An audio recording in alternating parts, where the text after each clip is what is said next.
All right, so welcome back. So today we got a few things we're gonna do. We have the pod cluster we're gonna do, and there goes the dogs. The gauge pod cluster we're gonna put in. Hopefully, we're gonna get this in the air because I want to get underneath the rear of it, and we're gonna do the upper and lower control arms. We're gonna put in a safety switch in it, and we're gonna do the new nitrous gauge in there as well and get all that stuff done. So, all right, let me get this thing in the air and we'll be on our way.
All right, guys, so I got the rims and tires off on both sides.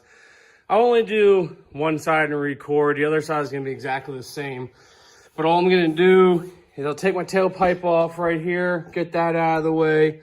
I don't have that quad shock here anymore, but I have my drag shock right here. So I'll just disconnect it from the bottom, let that hang.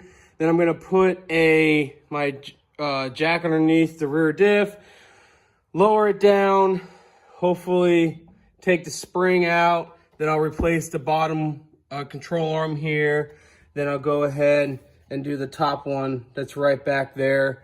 And then that'll be it. Like I said, I'm not gonna do both sides. I'm only gonna do one, but I'm gonna go ahead and get this done right now.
All right, finally got one side out.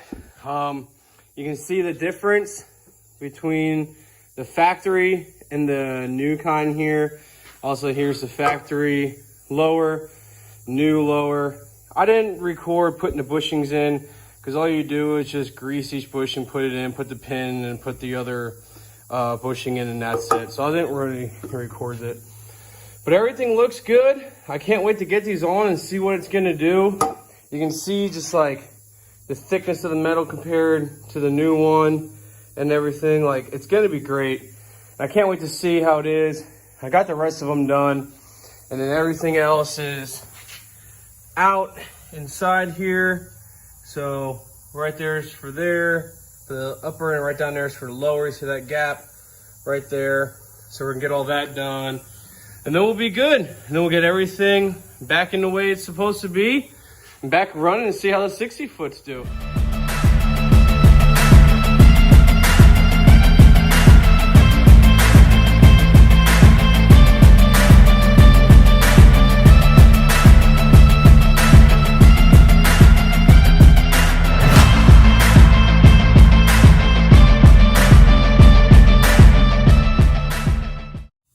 All right, so we got the one side done. I'm going to tighten these later. Got this done, all up inside. Looks good. Had to do a ratchet strap from here to there to hold this, to move everything. But all right, passenger side's done. Everything's on there. Everything's tight up there. Got the airbag in. Shocks are good. Same thing for the other side. That's done. That's done there.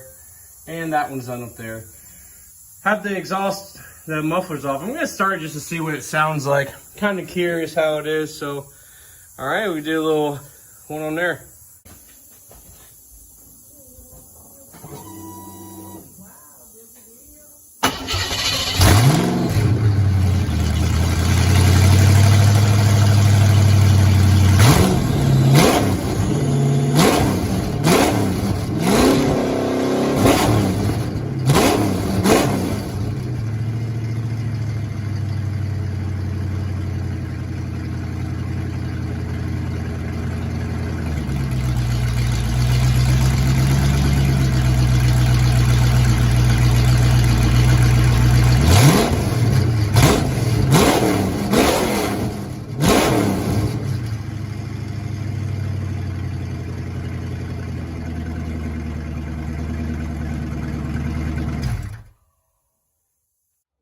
All right, so I finally got the pressure sensor in there, got the bottle open.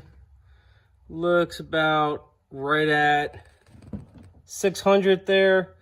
You can see it right about 600. And I put, because I wanted to open to this open and put the bottle heater on and not have to worry about opening up the hatch again. So what I did is put another gauge up here. And see, this one's just right under 600. So now I can see what it is and have the bottle heater warming and have the nitrous warming up without it going into the solenoids. Because if the solenoids leak and I turn the car on, well, bad things can happen. So now I got the valve. I had this to see before, and that glows in the dark. Now that I open this, a little before 6, lets you know a little before 6, everything's open now, and now I can see everything right from inside the car. And I just have it running right down through there, across, and then right in the back. You can see it a little bit right there. There's it right there in the corner. So everything's done with this, and now I can close this up if I need to, if something ever bad happens. Flip this on to arm it, and now I can just purge. And there it goes back to 0. And I'm glad that's finally done, because now everything's going to be good.